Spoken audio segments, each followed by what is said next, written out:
Alright guys, welcome back to another video. So it is currently 7 p.m. We're about to go hit the gym with La Twin. We're going to be doing some chest, triceps, and biceps, okay? And so basically just chest and arms, and also shoulders. As a matter of fact, it's basically just going to be like full upper, but just not back, because my back is sore. With that being said, secret drank in the cup. Alright, secret drank in the cup.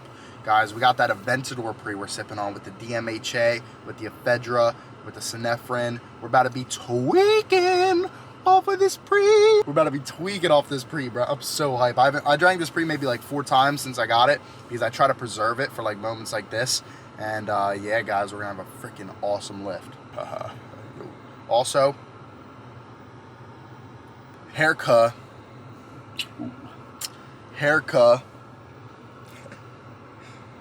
Anyways, guys, without further ado, let's get on the road. When the pre-low-key about to make you throw up all over the place, that's how you know it's about to be hitting, though. Bro, that was like the method back. I remember I remember when I first started lifting, I'd be like, yo, let me chug this pre, bro.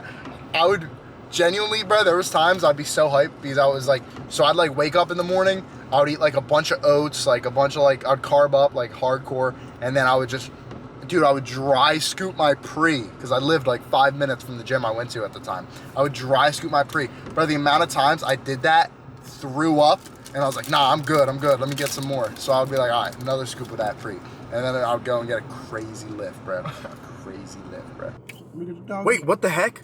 Yo. Nah, puppy dog. I think, honestly, seeing a puppy dog at the gym is one of the best experiences ever. Like, I love it. This dog is so happy. That's a yellow lab. And he didn't have a leash. That's like another thing I love too. Like when a dog doesn't need a leash, because like you've established a bond.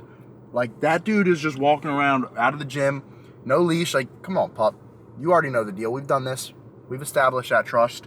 You know what I'm saying? Like, that's what I love, right? So there's something I kind of wanted to establish, right? I filmed a video the other day, but like in the lift, like I had like some pretty bad like elbow tendonitis / bicep tendonitis, like up my bicep to my shoulder, whatever. And basically, because I tried to arm wrestle my dad and it didn't go well for me at all. And that was the result of that. But yeah, so like that pain in my arm basically infiltrated my workout. So the video, I just kind of scrapped it. It didn't turn out too well. So I was like, it's all right. What I want to talk about with you guys real quick though, and this is a super prevalent problem that I noticed. And especially when you're forced to be conformed in like a specific category of person, whether that be through school or work or whatever social circle, you know, you're forced into essentially. Now, me personally, I actually didn't go to high school because, you know, when I was a freshman in high school, that was when like the online school and everything happened and everything was shut down. So I basically just stayed online all until I graduated. And I was never really forced to conform into like a social construct or anything like that. But anyways, guys, the reason why I see this prevalent in the workspace, right? I work in construction, and something I noticed like with a lot of people, like when you're on a set path in life and you're very dedicated or very ambitious and, you know, you have your goals in mind, right? For example, there are going to be people who try to seem like they have your best interest in mind. Like they're trying to help you, they're trying to give you advice, whatever. But at the end of the day, a lot of these people will almost use that to almost deter you. Almost like no, that's not how the world works, all right, bro? Like listen to me. I know how the world works, but like realistically, I don't want to listen to you because I don't want to be anything like you. You know what I'm saying? Like I want to be my own person. I want to ascend, bro. I want to be aesthetic. I want to drive the Lambo, bro. Like that's what I want to do. And you'll have a lot of people. It's a similar concept of when they're like, nah, be realistic, bro. Be realistic. And the whole point I'm kind of getting to is like, especially in like the field of construction, like people will be like, you got to be complacent here. Like this is what you're going to do. Like you make good money. Like we make like whatever. Like you don't want to take this opportunity for granted. Don't be trying to do something else. Let me elaborate. You should be grateful for the situation you have, like assuming you're in like, you know, a somewhat comfortable situation. You should be grateful for that. Obviously don't take it for granted, but in the back of your mind, you always need to be aware that you can, you know, while everything could be worse, everything could also be better. So don't take whatever positives in your life for granted, but also know that that's not an excuse to just not try. That's not an excuse to just not want to continue to be better. And that's a trap a lot of people fall into. They're like, nah, bills are paid, like I'm doing good, like, and that's fine, like to an extent. Like obviously the world needs certain people to fill certain roles to, you know, continue spinning. But deep down, you have that ambition, you want to do better. It don't even matter. Like if you know you want to continue to do better and continue, you know, pursuing just a greater version of yourself, why would you just be complacent and just be like, nah, I'm good here, bro. I'm good. Don't fall into that. You can all strive to be exceptional, successful, so on and so forth, and there will still be enough people in the world who will never even have this thought occur to them, and they will be able to continue to keep the world spinning while you strive to be the best version of yourself. You got to put your priority first, and you got to look out for those snake ass people who are like, nah, bro, like stay here, bro. Don't try to do better. You got a good opportunity here. Don't mess that up, youngin. I know how the world works. You don't know how the world works yet. I've heard that so much, bro. But like at the end of the day, like I don't care, bro. Because I want to live a more aesthetic life. I want to be aesthetic. I want to whip the Lambo, and I want to be able to do whatever I want, bro, all the time, bro. Like that's what it's all about, bro. The aesthetics, bro. Anyways, I'm low key tweaking off this pre right now. Am I making any sense right now? Yes, that's what I'm talking about. Anyways, guys, we're about to hit this sick chest workout, bro. Okay, focus on yourself, prioritize your best interest and the best interest of your loved ones, and just, any naysayers, anyone who's like trying to low key, even high key, bro. Like there's people who just are straight high key haters. And honestly, I feel like I kind of respect that more than low key haters, because the low key haters are the ones who like want to try to like seem like your best interest is in mind. Like nah, bro, listen to me, bro. Stay on this level with me. Don't strive for more. Stay down here with me. Those are the people who I feel like are the worst. Whereas someone who's just like, nah, you're an idiot, it ain't gonna work. At least they're being real. But at the end of the day, don't listen to either of them. You know what I'm saying? You know what's best for you. Obviously, there are some factors, like there are people in your life who do want what's best for you, and you do have to understand how you can take advice from them while also not throwing yourself off of whatever track you're on. Obviously, you don't want to like throw your entire life away pursuing something that is complete nonsense. Anyways, guys, we're about to hit this crazy chest workout and triceps and biceps and also shoulders as well. The pump's gonna be insane. Anyways, guys, let's go.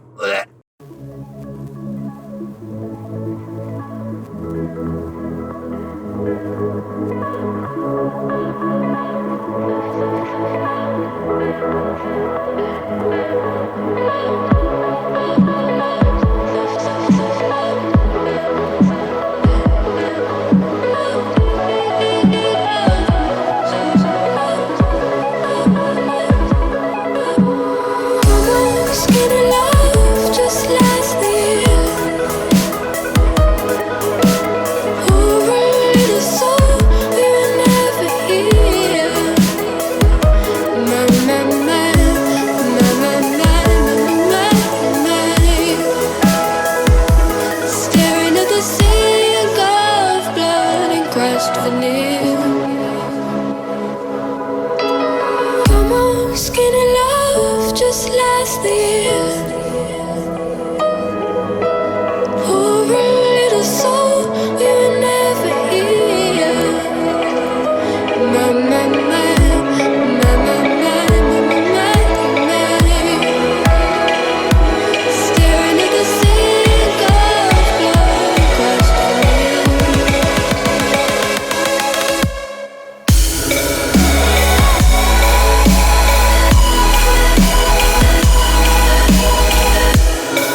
All right, guys, so that concludes the lift. Basically, it was somewhat low volume, somewhat moderate intensity, I would say, simply because I could tell I was like on that cutoff where like my arm low-key was about to start hurting, but I was like right on the edge, so I was like, all right, I'm good, but I don't want to go too crazy. Still pretty good lift, pretty good pump. Aesthetic ab videos, bruh. Let's go, bruh. Aesthetic videos. Overall, pretty solid. Obviously, once I could tell that my arm is 100% over the next couple of days or whatever, week, whatever, I don't even know, intensity to the max, okay? I've been doing somewhat low volume, but like really high intensity, but high frequency. You know what I'm saying? So like I haven't been doing more than 2 sets to failure. Tonight I was kind of doing like 1 set to failure, to be honest. But yeah, overall, good lift. I am going to wrap this video up here. Hope you guys enjoyed. Leave a like, comment, and hit the subscribe button. I'll see you guys next time. Adios.